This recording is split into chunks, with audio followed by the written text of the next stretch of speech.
జీవనదిగా కోట్లాది మందికి ఆధారంగా నిలిచిన కృష్ణమ్మ ఆకుపచ్చ వర్ణంలో కాలకూట విషంలా మారింది. ఈ నీళ్లు తాగి అనారోగ్యం, చర్మ వ్యాధుల బారిన పడుతున్నారు జనం.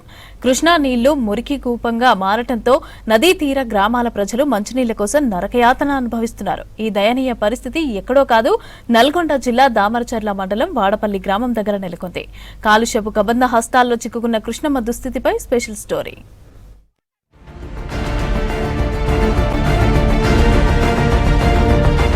లక్షలాది ఎకరాలకు సాగునీరు అందిస్తూ కోట్లాది ప్రజల దాహాన్ని తీర్చే కృష్ణవేణి నేడు కాలుష్య వ్యర్థాల చెరలో చిక్కుకొని ఆకుపచ్చని కాసారంగా మారిపోయింది. నదీ జలాలపై పచ్చటి తెట్టలు తేరుకుపోవడం, దుర్గంధం వెదజల్లడం స్థానికులను భయాందోళనకు గురిచేస్తోంది. చెంతని కృష్ణమ్మ ప్రవహిస్తున్న గుక్కెడు మంచినీటి కోసం ప్రజలు అల్లాడాల్సిన దుస్థితి నెలకొంది. తాగునీటిగా వాడితే అనారోగ్య సమస్యలు, ఇతర అవసరాలకు ఉపయోగిస్తే చర్మ వ్యాధులు, దురదలు, దద్దుర్లు వేధిస్తున్నాయని గ్రామస్తులు వాపోతున్నారు. అడవి దేవులపల్లి మండలం నుంచి పులిచింతల ప్రాజెక్టు పరిధి వరకు ఇదే పరిస్థితి కనిపిస్తోంది. కొన్ని గ్రామాల్లో అయితే కృష్ణానది నీటిని వినియోగించొద్దంటూ గ్రామ స్థాయిలో చాటింపులు వేయాల్సిన పరిస్థితి ఏర్పడింది.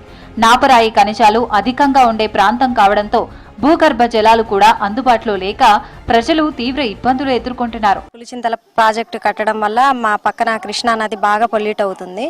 ఇంతకు ముందు మాత్రం ఇట్లా ఉండేది కాదు. ఈ పులిచింతల ప్రాజెక్టు కట్టిన కానించే కృష్ణా నది బాగా పొల్యూట్ అవ్వడం వల్ల మా గ్రామంలో ఉన్న ప్రజలకి చాలా వరకు అనారోగ్యాలు పాలవుతున్నారు. ఎక్కువ చుట్టుపక్కల గ్రామాలు దామర్చల్ల, ఇరికిగూడెం, వాడపల్లి నుంచి మిర్యాలగూడ హాస్పిటల్కి వెళ్తే మాత్రం ఎక్కువ టైఫాయిడ్ జ్వరాలతోనే, స్కిన్ ఎలర్జీలతోనే వెళ్తున్నారు అనమాట. ఇది మేము కలెక్టర్ దృష్టికి కూడా తీసుకెళ్ళినాము, అలాగే ఎమ్మెల్యే దృష్టికి కూడా మా పెద్దలు తీసుకెళ్ళిండ్రు. అయినా సరే దీని మీద ఇంతవరకు ఏం పరిష్కారం చేయలేదు. ఇది దృష్టిలో ఉంచుకొని మా వాటర్ని పులిచింతల ప్రాజెక్టు నీళ్లు కొంచెం కిందికి వదిలితే అది ఆ నీళ్ళు అనేది పారడం వల్ల చాలా వరకు కలుషితం అనేది అరికట్టవచ్చు. వేసవి తీవ్రత పెరుగుతున్న కొద్దీ నీటి కష్టాలు మరింత భయానకంగా మారుతున్నాయని ప్రజలు ఆందోళన వ్యక్తం చేస్తున్నారు. నాగార్జున సాగర్ దిగువ ప్రాంతమైన వాడపల్లి దగ్గర మూసీ నది కృష్ణలో కలుస్తోంది. హైదరాబాద్ నుంచి బీబీనగర్ వరకు ఉన్న పలు పరిశ్రమల రసాయన వ్యర్థాలు మూసీ ద్వారా కృష్ణలోకి చేరుతాయని స్థానికులు ఆరోపిస్తున్నారు.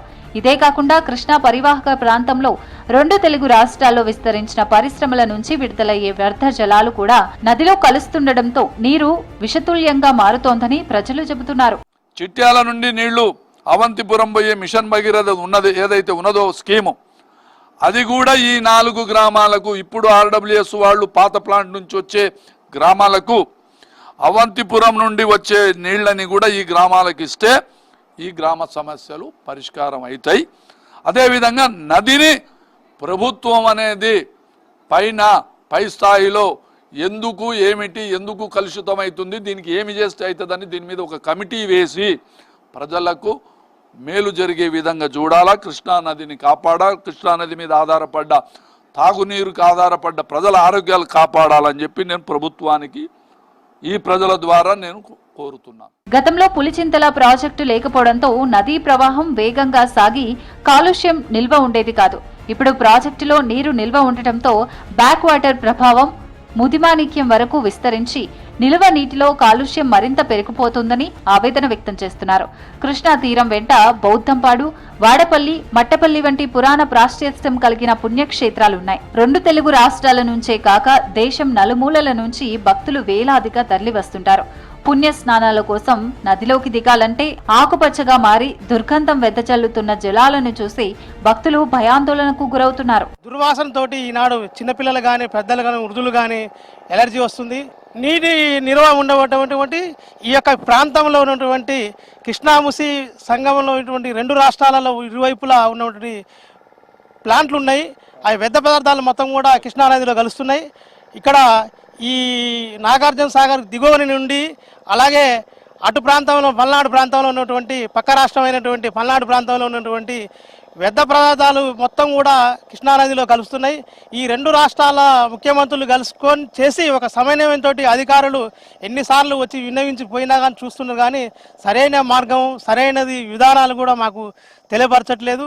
దయచేసి మా గ్రామానికి మంచినీటి సౌకర్యం మాకు కల్పించాలని కోరుకుంటూ, కోట్ల రూపాయలతో నిర్మించిన మిషన్ భగీరథ నీళ్లు కూడా సమీప గ్రామాలకు సక్రమంగా అందడం లేదని రాతి ప్రాంతం కావడంతో బోర్లు పడక ప్రజలు నానా ఇబ్బందులు పడుతున్నారు.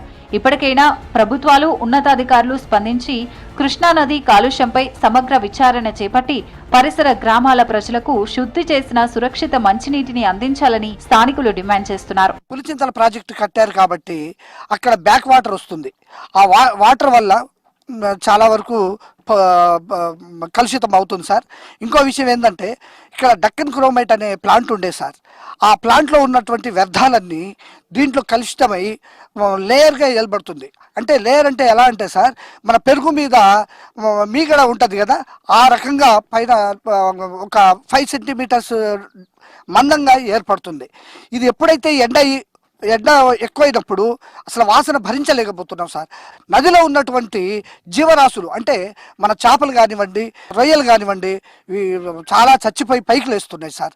ముఖ్యంగా ఏంటంటే మాకు ఏం అక్కర్లేదు సార్, మాకు ఒక వాటర్ ఉంటే చాలు, మాకు వాటర్ని ప్రసాదించమని చెప్పేసి ప్రభుత్వం వాళ్ళని కోరుకుంటున్నాను. పూర్తిగా వ్యర్థాలు, అసలు అందులో కెమికల్ కలిసినా అర్థం కావట్లేదు, ఏం కలిసినా అర్థం కావట్లేదు. అట్ట పరిస్థితి. ఆ వాటర్ వాడుకుంటే మాకు చర్మం మీద ఎలర్జీ లాంటి ఏర్పడటం ఇటువంటి అవుతున్నాయని అధికారులకు ఇన్ఫర్మేషన్ ఇచ్చినా కానీ అధికారులు వస్తుర్రు, ఏదో శాంపుల్ తీసుకొని పోతుర్రు, కానీ అది పూర్తిగా ప్రత్యామ్నాయం చేయడం లేదు. కావున గౌరవ శాసనసభ్యులు గారు కానీ, మరి ఎమ్మెల్సీ గారు కానీ, మరి మన పార్లమెంట్ సభ్యులు ఎంపీ గారు కానీ ఇది ప్రభుత్వం దృష్టికి తీసుకుపోయి దీన్ని పూర్తిగా ప్రత్యామ్నాయం చేసే విధంగా పొల్యూషన్ బోర్డు అధికారులకు కానీ ఇక్కడ ప్రభుత్వానికి కానీ మీరు ఎమ్మటే ఇన్ఫర్మేషన్ ఇచ్చి దీన్ని ప్రత్యామ్నాయం చేయాలని కోరుతున్నాము. ఇప్పుడు ఇంట్లో వాడుకోవడానికి కానీ తాగడానికి కానీ వాటర్ లేకుండా చాలా ఇబ్బంది పడుతున్నాము. ప్రత్యామ్నాయం కూడా వాటర్ ఏరే కాడించి కూడా లేదు. కావున ప్రభుత్వం దీని మీద స్పందించి సీరియస్ గా మీరు యాక్షన్ తీసుకోవాలని మనస్ఫూర్తిగా కోరుకుంటూ, మరోవైపు వచ్చే ఏడాది కృష్ణా పుష్కరాలు సమీపిస్తున్న వేళ పరిస్థితి ఇలాగే కొనసాగితే లక్షలాది మంది భక్తుల పరిస్థితి ఏంటోనని స్థానికులు ఆందోళన వ్యక్తం చేస్తున్నారు. ఇవి బులెటిన్ అప్డేట్స్.